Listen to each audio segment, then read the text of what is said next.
বাংলাদেশের সুশীল সমাজের ৮০% তারা কিন্তু ইসলামী ফোবিয়া, তারা ইসলাম বিদ্বেষী। তারা শুধু নামেই মুসলিম, কিন্তু তারা যে কাজগুলো করে প্রত্যেকটা কাজে কুফরি রয়েছে। তারা সরাসরি ইসলাম বিরোধী কাজ করে। তা একটা বড় প্রমাণ হচ্ছে জামায়াত ইসলাম। জামায়াতকে উঠতে দিচ্ছে না বা জামায়াতকে সামনে এগোতে দিচ্ছে না কারা? এই সুশীল সমাজ, যাদেরকে আমরা ডাক্তার বলি, ইঞ্জিনিয়ার বলি, বা সচিব বলি, বা প্রশাসনের হাই র্যাঙ্কের বলি, বা সাংবাদিক বলি। আজকে একজন সুশীল সমাজের একজন বেয়াদব সাংবাদিক সে বলতেছে সরকারের চারিপাশে জামায়াত ঘিরে গেছেন, তারা নাকি যত দুর্নীতি করতেছে। কত বড় বেয়াদব!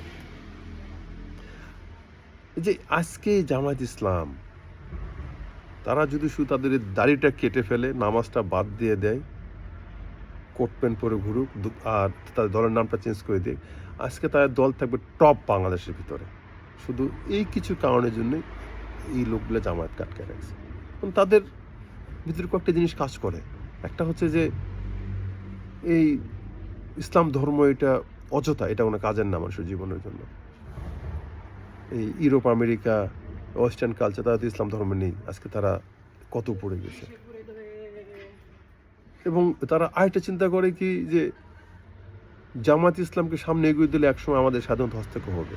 যেমন আমার বউ ছেলে মেয়ে যেভাবে আমি ঘোরাফেরা করতেছে একটু পাতলা কাপড় চোপড় পরে, সেটা তারা করতে পারবে না। বা আমার 8-10টা বান্ধবী থাকবে, এদিক ওদিক ঘুরবো, তা দেখনি সেটাও পারবো না। বা আমি একটু ড্রিঙ্ক মৎসদ খাবো, একটু আমি জুয়া টুয়া তাস টাস খেলবো, বা একটু ঘুষ ঘাস খাবো, এটাও পারবো না। মানে সব কিছু মিলিয়েই ইসলাম যে কত বড় একটা শান্তির ধর্ম, এটাতে যে শুধু শান্তি আর শান্তি, যেটা এস্টাবলিশড হলে একটা দেশে কোনো অরাজকতা থাকবে না, একটা দেশ বেতের মতো সোজা হয়ে চলবে, সর্বত্র শান্তি বিরাজ করবে। এটা তারা বুঝবে না, বা আল্লাহ তাদের কাছ থেকে সে বোঝার মতো ক্ষমতা আল্লাহ নিয়ে নিয়েছে। আল্লাহ এই পৃথিবীতেই তাদেরকে বেহেশতে দিয়ে দিয়েছে। তবে দোয়া করব আল্লাহ তাদেরকে হেদায়েত দেখ, তাদেরকে বোঝার ক্ষমতা দেখ ইসলাম জিনিসটা কি। যাক, ভালো থাকবেন সকলে। সকলকে ঈদ মোবারক, ঈদের শুভেচ্ছা। আসসালামু আলাইকুম ওয়া রাহমাতুল্লাহ।